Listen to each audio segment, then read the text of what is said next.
All right.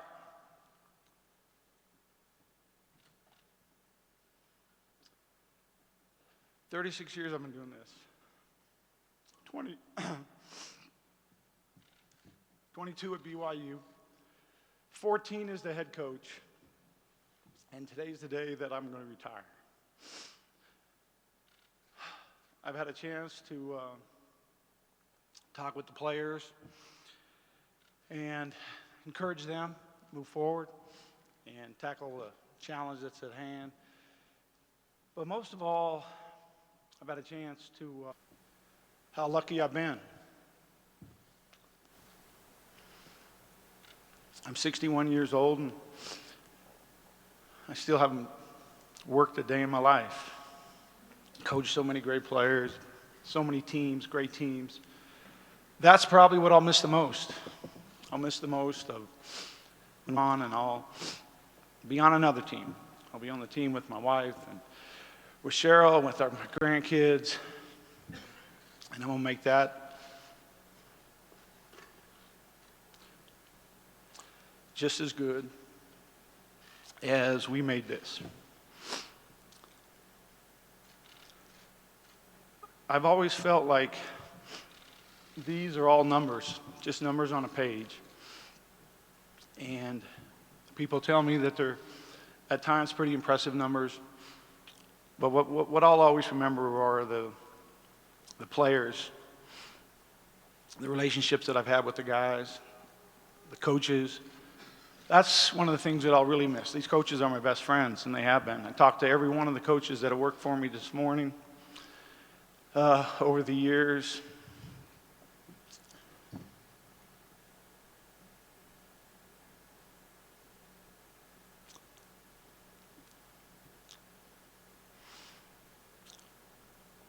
I can't thank those guys enough. I've got a couple things that I want to say. One is, how did this happen, and how did we come to this?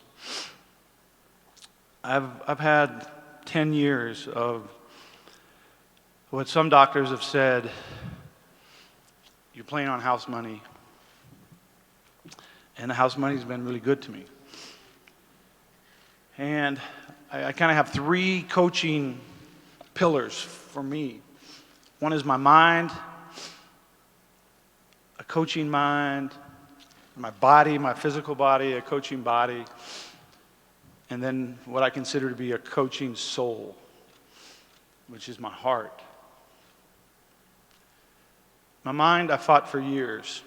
You get tired, you get frustrated, you get mad, you can't figure things out. And I've always been able to talk my mind back into it's time to accept the next challenge. Let's get the next team and let's go. My body would be tired at times, but I could always get myself up and get going. And make my body do it. But it's my coaching soul that has put me here today. Because I always tell everybody, you can't trick how you feel.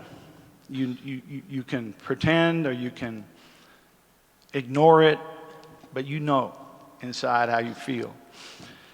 And my coaching soul said it was time to be done. I want to thank the administration, not only the athletic administration, Tom and Brian, but President Worthen, President Samuelson, and President Ritz. It's a pretty unique opportunity for me to coach for 14 years as the head coach and have the same two guys, Tom as the athletic director and Brian as my sport administrator.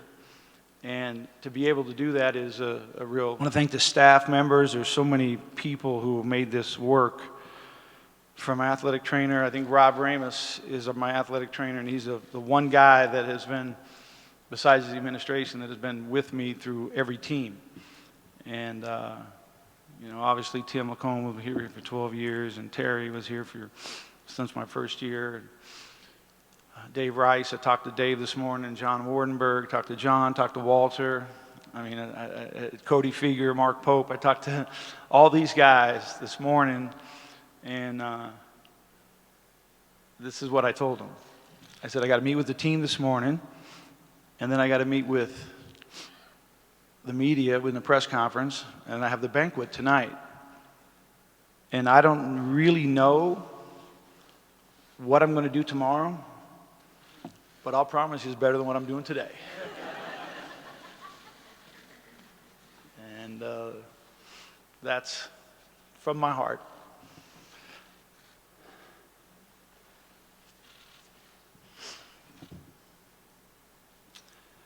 I love BYU.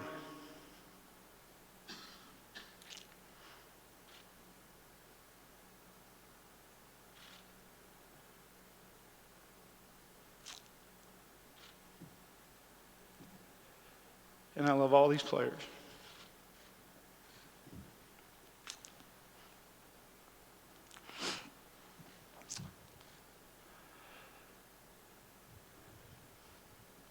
But most of all, I love my family. I want my family to stand up.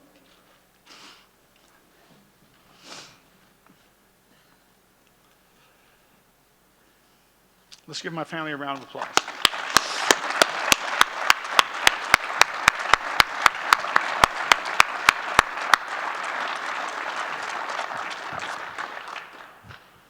Cheryl, come on up here.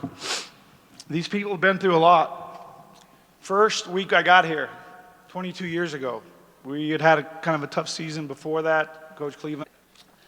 I race out of the office, down to the principal's office. Garrett's been in a fight.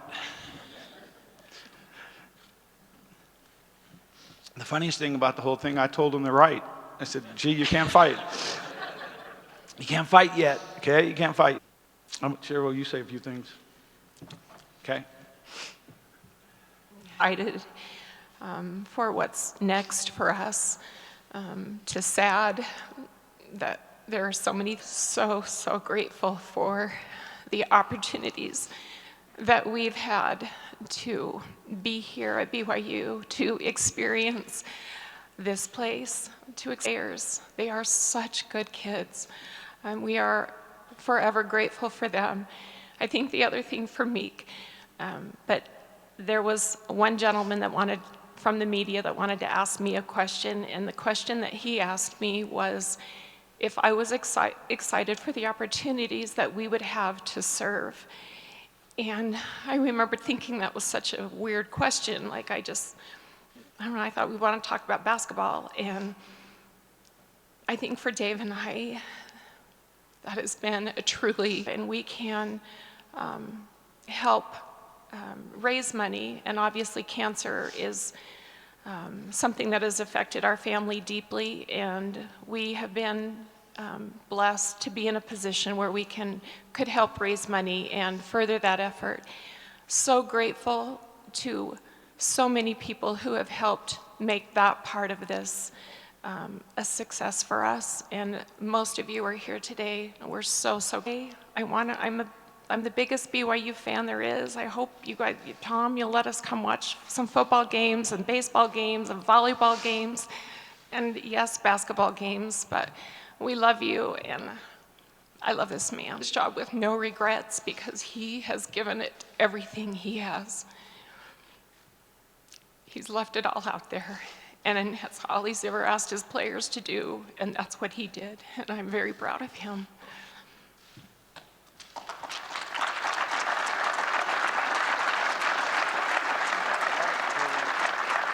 I appreciate, maybe except the media, all you other guys. I appreciate everything that you've done. The media, I believe you've been extremely fair over the 14 years, and appreciate the coverage. Look forward to watching the next guy deal with it. I want to answer any questions you have, okay? So I'll sit down over here, and hopefully we can make it through this.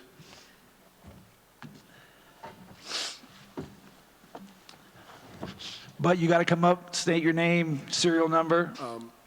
What really went into kind of deciding that this was the time for you to retire? Were there specific things that happened during the course of the season where it kind of told you that, hey, maybe this is time? And wondering how it was going to work. We've stayed at BYU a few times when we had opportunities to leave. And it seemed like we always stayed because of relationships that we had with current players, relationships that I had with coaches, things that I felt like I needed to accomplish still. And as we looked at those 2 or 3 times when we could have left, it's the same feeling that we have right now. The reason to not do this is because of the relationships that are on the very top. That's probably not the best reason to stay. My heart told me it was time to leave. And Cheryl was agreeable. And so that's why we're doing it now.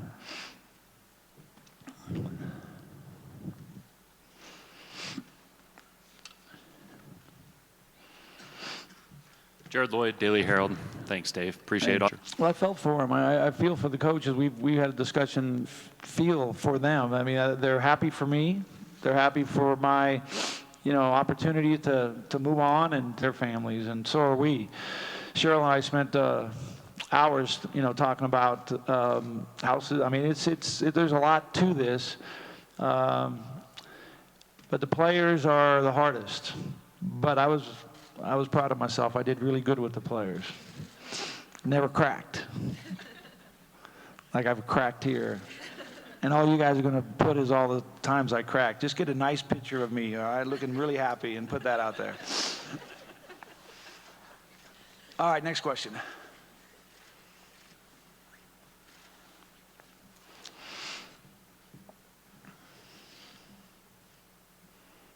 Hey, Pat.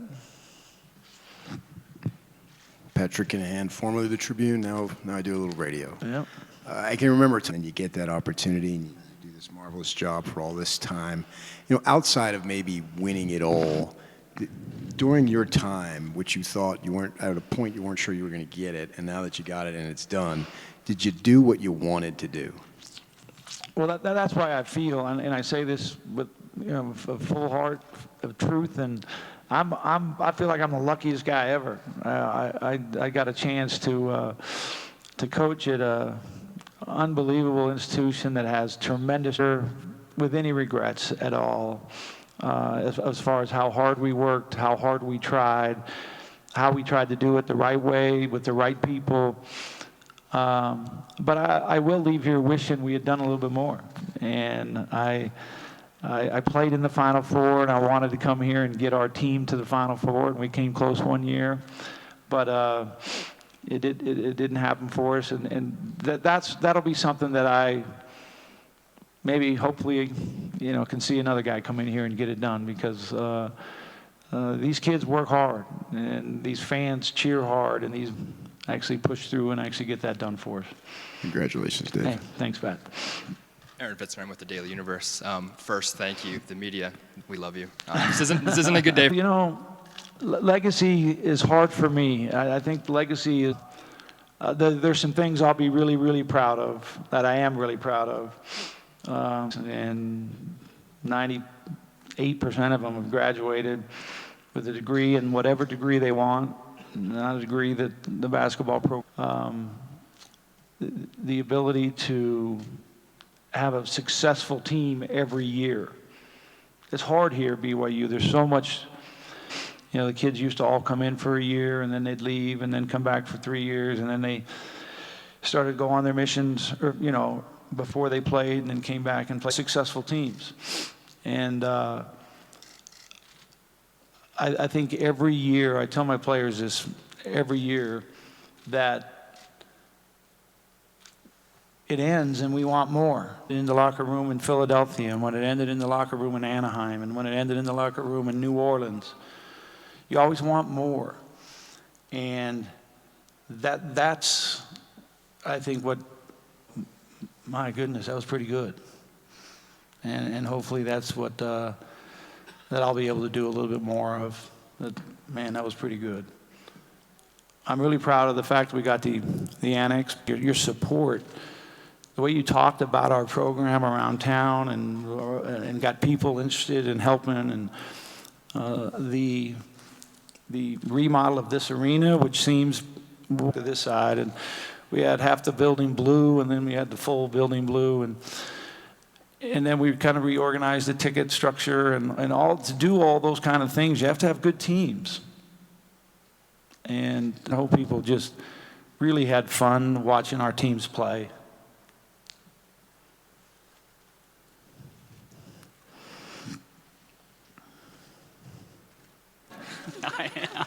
I did get a second chance. Yeah, you got a second chance. Dave, you're 23 wins away from the great Stan Watts. Did that play into any of your thinking as when you pondered whether you wanted to call it a career? I mean, but to me, I told you, there are numbers on a page. And I'm not a big reader, so maybe that's why they don't matter that much. Really, what I really hope is that people had fun, bringing their families, coming to Marriott Center, watching our guys play. I hope everybody had fun.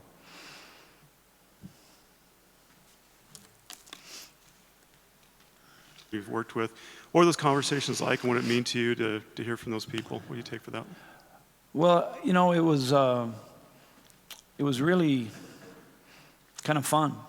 It's a fun day. A couple of the guys, I felt bad, and but today I thought that I just wanted to have a conversation and thank each one of those. And you know, it brings back so many great memories because I got a piece of all the times they were here, and that was really refreshing and quite enjoyable. Dave, thanks for the last 22 years, man. Thank you. I know, Jake, my wins and losses more than a resume. It's about the players. It's about the families that are involved in it.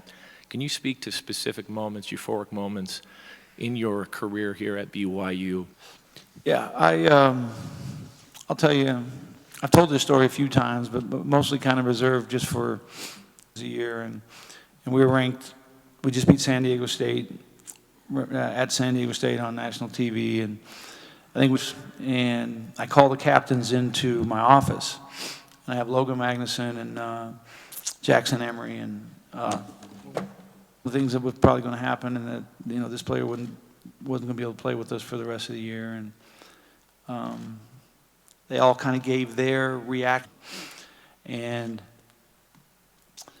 they got up and said, okay, well, I'll meet you down in the locker room, and I'll give you. Logan walks out, and Jackson walks out, and Jimmer is the last one to walk out, and then Jimmer pokes his head back in, 8 rebounds with this player not being able to play.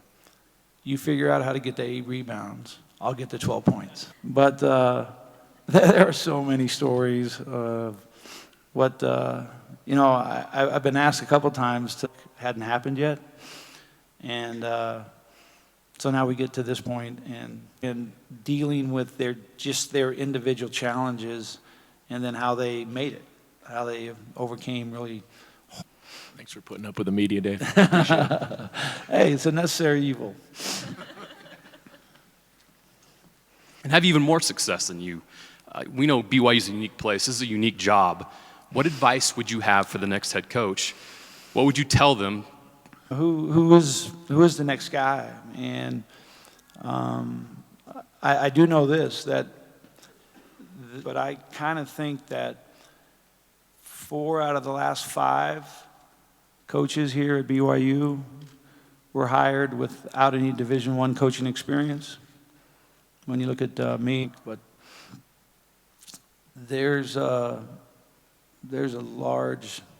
My advice to him is to just try and get outside of yourself and accept the people. That they love BYU and they want to help these athletes and help these teams to be successful. You kind of lock yourself in your own little room and say, I'm going to do this, I'm going to do this. And then before you know it, you need, in any position that they're in, especially position of leadership, is that you find what's the funnest part of my day. And that's when I got to meet with my coaches.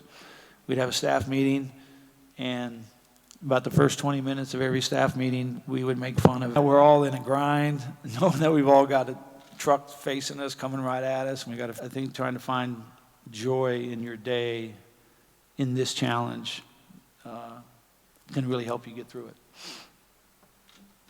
Aaron Rose on Instagram. Just kidding. Please don't. is 2 years of my life I've been Coach Rose's daughter, which is one of the greatest privileges. You have done amazing things, but you will only do more amazing things next. So I guess I have to ask a question. Well, what I'm really, really happy for is that during the first semester that we wondered if we'd get to the second semester.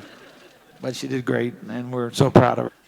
You know, my favorite game, I've been asked that a lot over the years, and really be able to feel like I felt after we beat Gonzaga. It was at 2 in the morning, 3 in the morning, it's raining, it's freezing cold. That's when I knew I was at someplace special. Really, in all 72 hours or so, I had a couple offers to leave here and go coach somewhere else. The most stress that I've ever had in my entire life. Trying to figure Diego State when everybody rushed the court and I got pinned up against the wall right. Congratulations. Thank you. You survived 100. It's an emotional day for a lot of us that have been working. Who are those guys?